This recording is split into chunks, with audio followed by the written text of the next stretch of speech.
Il a installé le Cameroun dans un vent de désordre et de délabrement. Oui, je pèse mes mots. Okay. Je pèse mes mots. Je vous laisse penser. Le président a installé le Cameroun dans un vent de désordre, un pourrissement total. Je n'ai pas besoin de vous dire quoi que ce soit. Est-ce que vous n'avez pas d'argument à ceux qui disent au président de rester, puisqu'après lui, dans la dictature? Non, il reste pourquoi? Mais justement, ils veulent justement qu'il reste parce qu'ils savent qu'ils dépendent de lui. Mais ce n'est pas dans ce sens-là. Le Cameroun a besoin d'un dictateur pour remettre les points sur les i. C'est-à-dire que le libertinage, la tolérance administrative en n'en plus finir, les désordres en n'en plus finir, l'impunité. Je dis toujours, le prochain président de la République, il doit la faire au Cameroun à la Jerry Rawlings. Souvenez-vous, 1983, 1984, couper des têtes. Non. Parce que nous avons atteint... Voilà. Oui, je suis très sérieux. Nous sommes en télévision. Non, je suis très sérieux. Je sais que nous sommes en télévision et je le dis. Je le dis. Et Biya le sait. Biya lui-même le sait.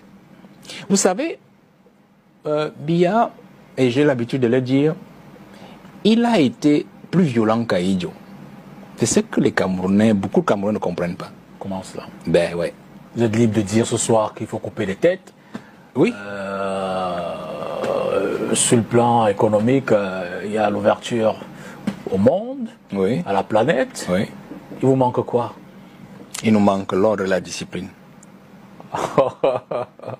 Parce qu'en fait, on ne construit rien de sérieux dans un pays sans discipline. Sans Donc le président a eu tort d'être l'un des acteurs de favoriser les lois de 90. Non, ce n'est pas une question de loi. Le président a installé l'indiscipline au désordre intentionnellement. Parce qu'en fait, comme nous parlions du football, comme distraction, c'est ce qu'il a fait avec la tolérance administrative. Et la corruption est le levain du désordre gouvernemental, comme les différents désordres à tous les niveaux. Je prends un simple cas, nous tous nous voyons comment ils prennent de l'argent et puis le logent dans les paradis fiscaux. Nous savons ça, c'est le désordre, l'impunité. Hein? Mais non simplement le petit Camerounais de base.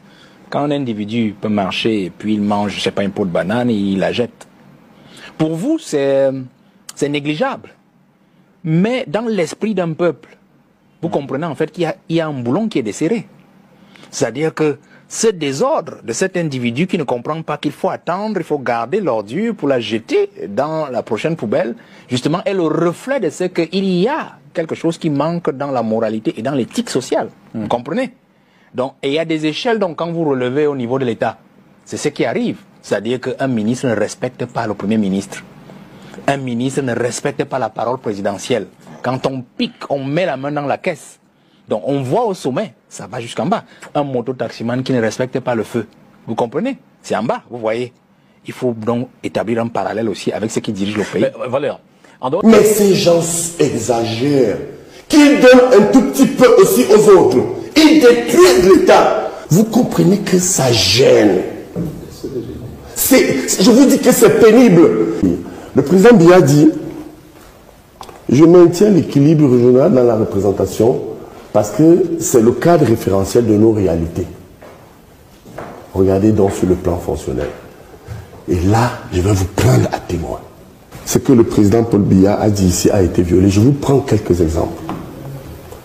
Quand vous prenez le nombre de gouverneurs au Cameroun, sur 10 gouverneurs, 5 sont issus de la même région.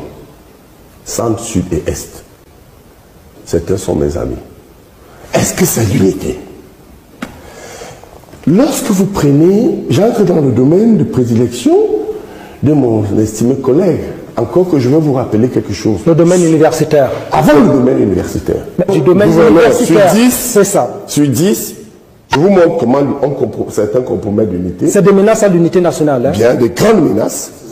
Sur 10 gouverneurs, tout à fait. 5 sont issus de la même région. Centre, Sud et Est. Vous pouvez prendre le gouverneur du Nord, vous pouvez prendre le gouverneur de la région du Sud, vous pouvez prendre le gouverneur de la région du Sud-Ouest, vous pouvez prendre le gouverneur de l'Est, et vous pouvez prendre mon frère et mon ami Ivaya. Ils sont tous issus de ce qu'on appelle Centre, Sud et Est. Sur 58 préfets, 35 sont issus de la même région. Maintenant, je prends le petit cadre que... La région du centre? Mais oui, Centre, Sud et Est. Bien, je vous montre où est l'unité. Maintenant, j'entre dans le domaine de mon frère et ami, vieux, estimé collègue Aboya. On a 11 universités. l'université de Yaoundé 2, le recteur est du centre.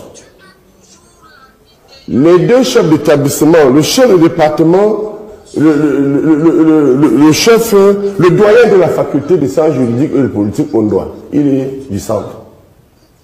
Le doyen de la faculté des sciences économiques avant, il est du centre.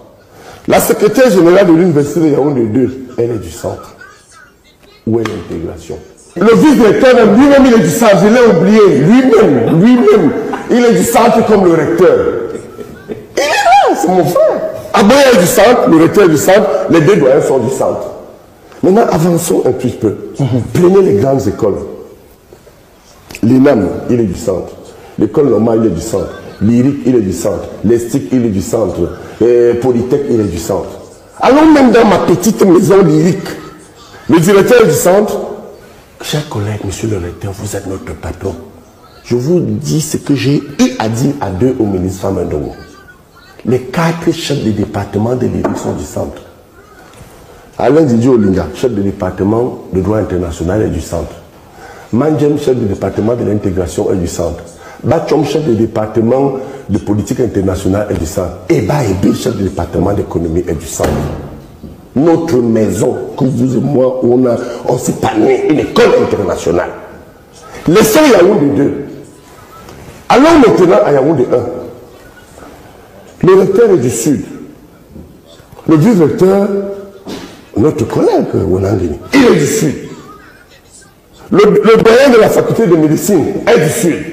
Et les autres que j'ai déjà cités, je ne reviendrai pas là-dessus. Regardez quelque chose encore de très grave. Allez à l'université de Douala. L'université de Douala a 11 établissements. 11. Je vous dis 11. Sur les 11, 8 sont occupés par le centre sud et l'est. Je vais citer. Le recteur Ondoa est du centre. Asako est de l'est. Le doyen de la faculté des sciences juridiques et politiques Akam, mon frère, il est du sud. Le doyen de la faculté des sciences économiques Mokolo, il est du centre. Le doyen de la faculté de lettres, il est du sud. Le directeur de l'ESSEC, il est du sud. Mais entre nous, où est l'unité? L'unité fonctionnelle, l'unité opérationnelle. Vous voyez donc que, et je vais pas confisquer la parole. Mais ils sont nommés par décret, M. Sangani Amdi. C'est pourquoi c'est votre champion auquel vous vous identifiez qui signe ces décrets. Je vais vous dire une vérité. Le président signe parce qu'il fait confiance à ses collaborateurs. Si on vient vous dire qu'un décret ne se prépare pas, c'est faux. C'est pourquoi je vous ai toujours dit qu'il est pris en otage, les gens le trompent et ne lui donnent pas l'impression que, effectivement, ce qu'il signe est toujours correct. Si c'est lui qui signe même ça, même si je suis biaï, c'est mauvais. Mon frère, on n'a pas fini. Au-delà des universités identifiables, quand vous allez à Tchang, le doyen de la faculté des sciences juridiques et politiques du Vélo est du sud. Quand vous allez à Ngaoundé, le doyen de la faculté des sciences juridiques et politiques au Nana est du centre. Nous, les Sawa, on n'a rien. On n'a pas de gouverneur, on n'a pas de préfet. On n'a pas de gouverneur, je vais dire. Maintenant, allons au sud. Pourquoi nous, à Douala, on nous donne quelqu'un du centre? Et au sud, on donne quelqu'un du sud. On ne peut pas nous donner aussi le sud. Vous comprenez que ça gêne. Je vous dis que c'est pénible. Et je n'ai pas touché d'autres secteurs. Quand je sors de là, j'observe un peu la diplomatie. J'arrive. Regardez les grandes ambassades. Paris, c'est un gars du centre, Ekoumo. Berne, c'est Bindi, il est du centre. Même fois qu'on est comme Paris. Genève, c'est mon frère et mon ami Eyet Salomon, il est du centre. Bruxelles, c'est évident, il est bourg. Tokyo, c'est Haïti, il est du centre. Washington, c'est Sumba, il est du centre. Quand vous allez même encore à côté, allez voir les Pays-Bas, c'est Madame Ondoa, elle est du centre. Où est l'unité fonctionnelle de l'État? Bon, laissez et vous croyez donc que... Laissez Gaël Bekem vous répondre à cette question. Donc vous comprenez que c'est une construction que nous devons corriger. Parce que si nous voulons consolider notre unité, je n'ai pas touché d'autres corps. Et je m'abstiens. Je n'aurai pas le courage de mon frère, le maître Tchapi, qui a parlé de l'armée. Mais quand vous voyez quand même que le ministère de la Défense, c'est le centre, le CED, c'est le centre, la DGSN, c'est le centre, ben écoutez, c'est pas moi qui le dis, c'est un rapport de la FBI qui lui l'a seulement lui aussi. où il y a 10 ans, on parlait de l'hégémonie Betty. Ma mère Betty, je viens d'enterrer mon nom, voilà mon oncle. Et son mari n'est pas mon oncle maternel. Si. Je suis du centre par ma mère. Mais ces gens exagèrent, qu'ils donnent un tout petit peu aussi aux autres. Ils détruisent l'État.